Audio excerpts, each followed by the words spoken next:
Hello friends, what's up? It's Jaime here. Welcome back to another Fangirl Fridays video. So one thing about me is that I have always loved cartoons. Growing up, I mostly watched animated shows and I still mostly watch animated shows. Though I have been getting better at watching live action stuff. Recently, I watched Polite Society, Everything Everywhere All at Once, and Bottoms, all really great movies, highly recommend. But primarily, my watch history consists of animated shows and movies, cartoons, anime, indie projects. What can I say? I love animation. And yet, I completely missed Avatar: The Last Airbender when it was airing, which, to be fair, I was only 3 years old when the first episode aired and 6 when the show concluded. So that does explain part of why I didn't watch the show when it was originally on. I was a bit young for the show, but even so, I remember in my childhood, as I got older, that they used to show reruns all the time. But for some reason, I just never really I'd watch bits and pieces of an episode, but I never watched a full episode or really knew what was going on. But yeah, I just never really expressed any interest in watching Avatar: The Last Airbender. SpongeBob was really the only animated show that I really watched very consistently on Nickelodeon. Every other cartoon I watched growing up was either on Cartoon Network or Boomerang, back when that was still a thing. Does that still exist? Does that network still exist? I don't actually know if it still exists. I might be dating myself a little bit with that. I feel I remember it getting absorbed into Cartoon Network or something. Is that what happened? I don't remember. I have not heard a single person talk about Boomerang in 500 years. So I feel I can safely assume that it doesn't exist anymore. But I remember watching the Smurfs all the time on Boomerang. That was my childhood. I also back when it was called, I think it's called Discovery Family now, but back when it was called The Hub, I want to say, was also when I watched My Little Pony: Friendship is Magic. So those were the cartoons of my childhood. But even so, I feel My Little Pony didn't come out until I was more of a preteen. I don't really remember now. It all kind of starts to blur together, the years of my childhood. In the later points of my childhood, I would go on to watch Winx Club and 2012 TMNT, because those started airing about around the same time, which I didn't really fathom until until recently, because apparently that was a thing where they were trying to have the girl show as Winx Club and then the boys show as 2012 TMNT. But I loved both of them, and if you know me at all, you know how obsessed I was with those shows growing up. But the point is, sorry, we're getting very off topic. I'm just starting to talk about every other show except for Avatar: The Last Airbender. But the point is that I did not watch Avatar: The Last Airbender until I was an adult and could watch it on Netflix. Originally, Adam and I were watching the show together, but we stopped after I want to say it was episode 4 of book 2. Not for really any particular reason. I think we just kind of were watching a bunch of other anime at the time, and so it just kind of fell to the wayside. And we had always meant to go back to watch it together, but then we never did. So I just went this long stretch of time without having finished the show until I was finally just I can't, because I love Adam. I love him with my whole heart. But he needs to be in specific moods to watch/binge shows. I mean, he doesn't really binge shows. I binge shows. And so I was starting to get a little impatient. I was I want to see the whole show. So I just decided to sit down and watch the whole show from start to finish in its entirety. So for today's Fangirl Fridays video, now that I have finally watched all of Avatar: The Last Airbender, I wanted to share my thoughts. So without further ado, let's get into the video. Long story short, I love this show, which should honestly surprise literally no one. I love animated shows. Fantasy is my favorite genre. The writing and the characters and the world building are all so incredible. This show is so up my alley. This is just such something that I would absolutely love, that I'm honestly just again so surprised that I hadn't seen it sooner. Though honestly, I am kind of glad that I was older when I watched the whole show, because I feel like I wouldn't have like understood or appreciated all of the depth and the layers and complexities of the writing if I had watched the show when I was like a kid. So while I didn't have that same sense of nostalgia that other people who were getting to go back and rewatch the show once it was put on streaming, like, I'm very glad that I was able to watch the whole show and be able to pick up on, again, the nuances and the complexities that I definitely would have missed as a child. And as an adult, I feel like I was able to better comprehend just how ahead of its time this show was, like as a children's show with its themes and messagings and all these very serious subjects it was able to touch on in a very profound way, but that was also very like suitable for and digestible for children. And but also just like, I'm sure I don't have to explain to anyone like how groundbreaking this show was in terms of its representation of Asian and Indigenous characters in Western media, even though a certain movie that we do not mention tried to negate that fact. I also feel like it's just really interesting to have watched this show as an adult, because like I feel like I was really able to see the characters for the children that they are. Like, because I'm not the same age as the characters, I feel like I was able to better comprehend just how tragic their stories and their journeys are. Like with Aang as a survivor of genocide, and then just with the rest of the cast who are these children who have only ever known war, and that just made me feel for them even more. I had to turn on the lamp because it was getting dark in here, but what I was saying was that it made me so emotional, because these characters, again, these literal children, are so unprotected from the horrors of war and genocide and ethnic cleansing, and it just absolutely like broke my heart. And also just like, even like on more like personal like notes, like with how like Zuko and like the abuse he suffered at the hands of his father, like, oh my god, when he like finally confronts Ozai about like everything that his father put him through, and was like, how could you ever justify a duel with a child? I sobbed, I cried like a fucking baby, bro. Like, it made me so emotional. I was just like, oh, I'm like, this poor kid just didn't, again, with all of them, like, they just didn't get to be children. Like, obviously, again, like, I think what's great about this show is I feel that it's able to like balance, like, again, a lot of like these very serious, like, heavy moments with a lot of humor and heart and comedy and stuff. But at the end of the day, again, it's just like, the reality is that these children are living through a war, and that they are basically being tasked with like literally saving the world and stopping this war. And it's just like, I'm just like, these poor kids are just not being allowed to fully be kids. And it just, it broke my heart. On a more serious note, I feel like there's a lot to be said about how the themes and events of this show are very relevant to the current state of our world and the ongoing genocides in Palestine and Congo and Sudan.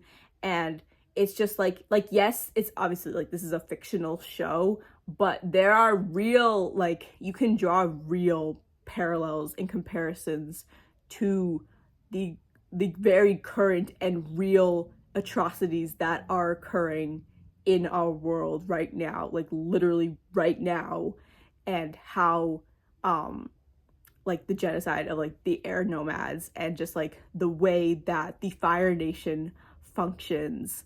And it's just, there's so much to learn from the show, and I really hope that people are paying attention to that. Speaking of things that can be learned from the show, since finishing it, I've watched a lot of video essays about particularly Zuko and Azula's character arcs and their psychologies. Those have been some of my favorite videos to watch as not only a fan of the show, but as a writer. I'll try, if I can remember to link some of my favorite ones in the description, because there's just so much, like, there's so much to learn from how those characters were constructed. I mean, you can literally learn from every single character in this show. They're all so incredibly crafted, but I feel like understanding Zuko and Azula especially just like contains so much vital information for writers who are developing characters. But the fact that there's just so much to learn from the entire cast of characters and the world building from this show just shows that just how well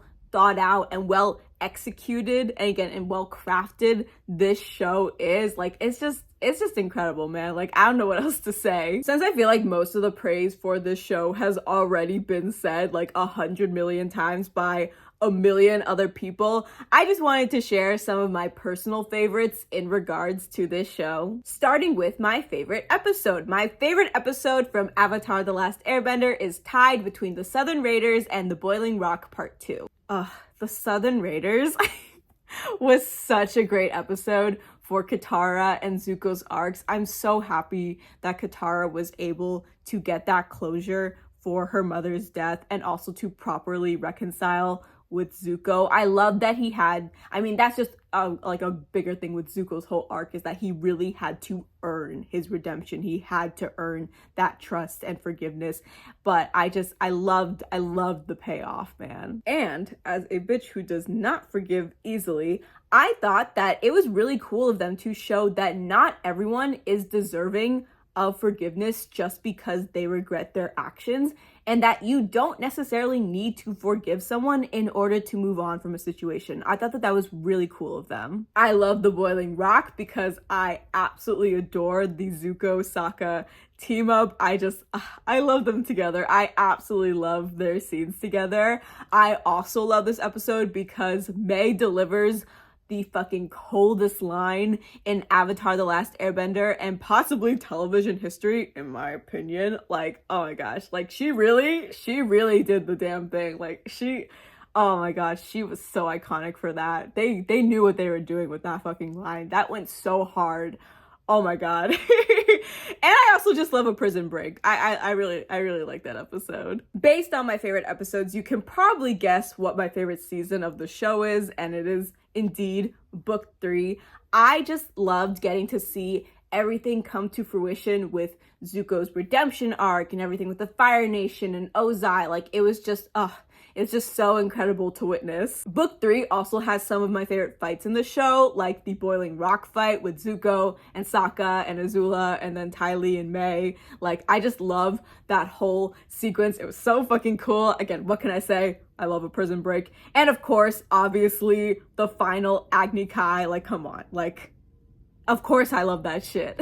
My only other favorite fight from the show that isn't in Book 3 is the Katara versus Pakku fight. You can also probably take a guess of who my favorite characters are, since they're the ones that I think I've mentioned the most in this video so far, and they would be Katara and Zuko. Well, I mean, I've mentioned Zuko a lot in this video. I haven't actually mentioned Katara that much, but they are my favorite characters, mostly because they are the characters that I personally relate to the most, which I feel like says a lot about me as a person.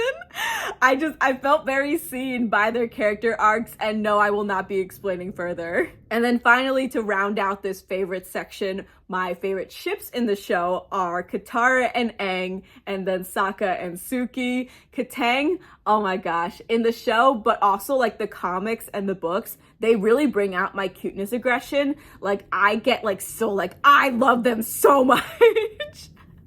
Like, I love them. I love them, Your Honor. Like, I don't know what else you want me to say. Like, they're just, their relationship is so important to me, and they're so special. I love them. Oh my gosh. And then Sokka and Suki are just so adorable too, and I love them. They're great. Now, before I wrap up this video, I wanted to share a little Avatar: The Last Airbender related story. It more has to do with the Netflix live action adaptation than with the animated series, but I felt like it was relevant enough that I still wanted to share it. So on March 1st, Athea, one of my best friends, invited me to go with her to the premiere of Millie Bobby Brown's new movie, Damsel. I realize that this sounds completely unrelated, but you're just gonna have to trust me. There is a point, I promise. So we go into the theater for the premiere, and as we're waiting to be let into the theater, I see someone crossing the street towards the theater. So basically, across from the theater, there was this cave, which was like decorated and themed around the movie, because if you don't know, Damsel, the majority of the movie is set in this cave, and Millie Bobby Brown's character is like trying to escape from it. That's a bad explanation of like what the movie's about, but like that's not really relevant for the sake of this story. But that's basically like this area where I assume that like the VIPs and celebrities and like possibly influencers or like whatever were like taking pictures and stuff. But so I see this person crossing the street, and people are kind of making a commotion about it, but I'm squinting because I can't really see him because he's still a little far away. But as he gets closer, I realize that this person, this kid who's crossing the street, is Gordon Cormier, who plays Aang in the live action Avatar: The Last Airbender series. So already me and Athea were like, that was so cool. Like, oh my God, I can't believe we saw Aang. Like, oh my gosh. And immediately after Gordon went into the theater, we were like ushered in by security. So we were like, oh, I guess we're just going in right after Aang. That's cool, I guess. So we just kind of assumed that, you know, that was the end of it. You know, we get into the theater, I grab some of the popcorn and a water bottle, and we get to our seats, which we're seated at like the very back of the theater, like right by the aisle. So it's like Athea has like the aisle seat, and then it's me. And I was totally cool with that because I don't like being sat so close to like movie theater screens because it hurts my brain and my eyes. And so like, you know, me and Athea, we're waiting for the movie to start. We're taking videos, taking pictures, chatting, all that good stuff. Again, we're still like, oh my gosh, I can't believe we saw Aang. But so, you know, as we're waiting for the movie to start, this very well-dressed woman comes over and is standing in the aisle, like right by where Athea and I are sitting. And so at first, I don't really think much of it, but I do note that when we entered the theater that I saw her come in with Gordon. So I just kind of, and like some other people like who were with him. So I just kind of assumed that like she was someone on his team, but I didn't think much of it. But then she starts making some small talk with me and Athea. I mean, mostly Athea because Athea was in the aisle seat, so she was closer to her. And at first I didn't realize that she was talking to us. But again, like she's just making some small talk, like asking us like, if we're excited for the movie and like commenting like, oh wow, there's so many people here and like stuff like that. And then at some point she casually mentions that, oh, my son, his agent, invited us, her and her son, to this premiere. And like me and Athea, we like shot each other like a really quick glance. We were like, like, huh?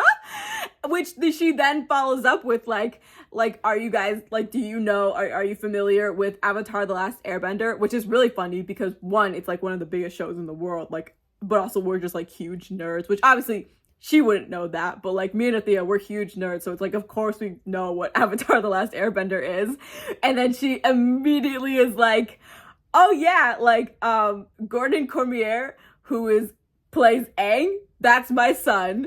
And me and Athea, we were like, like in total shock. Later on, when we were taking the train home, we saw her, like Athea pulled up some pictures of her with Gordon. So that was her. That was actually Gordon Cormier's mom, which is just like, what? Which, but I mean, like, also, like, I guess in hindsight, we shouldn't have been that surprised that she was someone that Gordon knew, Gordon was associated with, because I did see her, again, like, entered the theater with him, but we just never expected that, again, Aang's mom would come up and talk to us. I also just want to say that she was so nice, truly one of the loveliest people I've ever met. She was telling us about how she had given up her seat in the front by Gordon so that a fan could sit with him, and I just thought that was the sweetest fucking thing. She also talked about like her outfit, like she was so proud of it, as she should have been. Like she looked great. She was wearing like this like teal or turquoise. I can never tell the difference between teal and turquoise, but it was like something along those lines, like a pantsuit, and she looked fantastic. So like honestly, like it was so adorable how she was so excited about her outfit. But like again, like genuinely, she had every right to be like, yeah, I look great, because she looked great. And she ended up sitting in the seat because there was an open seat like directly in front of us, and she sat there and watched the entire movie from there. And Athea and I, we had to like book it like right after the movie ended so that we could catch our train home. So we didn't get to talk to her afterwards, but again, she was just so kind, so friendly. And yeah, I just thought that that was a fun little story that I wanted to share. I still cannot believe that that happened. Like, again, on the train home, me and Athea were just like fully like, we cannot believe that that happened. Here's I'm gonna insert a picture of us leaving the theater that Athea took. It's kind of blurry, but I feel like it really captures just how we were feeling, again, like reeling from that. All right, that's all I have for today's video. Thank you guys so much for watching. If you are an Avatar: The Last Airbender fan, please share your Avatar favorites, your favorite episode, favorite character, etc. I would love to know. I haven't seen the Netflix adaptation yet, but I do plan to because I am curious. So if you have thoughts that you want to share, please keep them, like, please do share them, but try to keep them as spoiler free as possible. Also, in case you were wondering, no, I have not seen The Legend of Korra yet, but I do plan to watch it very soon. And I am aware that there are some substantial flaws, more so than in Avatar: The Last Airbender, but a lot of people have still recommended it to me, have still said it is a good show in spite of those flaws. So I'm still optimistic that I'll enjoy it. Once again, that's all I have for today's video. Thank you guys so much for watching. I upload Wednesdays, Fridays, and Saturdays, except when I don't. I have to go now. I've been recording for 2 hours and I have to go pick up Adam because we're getting wings for dinner. Where was I in my outro? I'll see you guys in my next video, I think. Bye guys.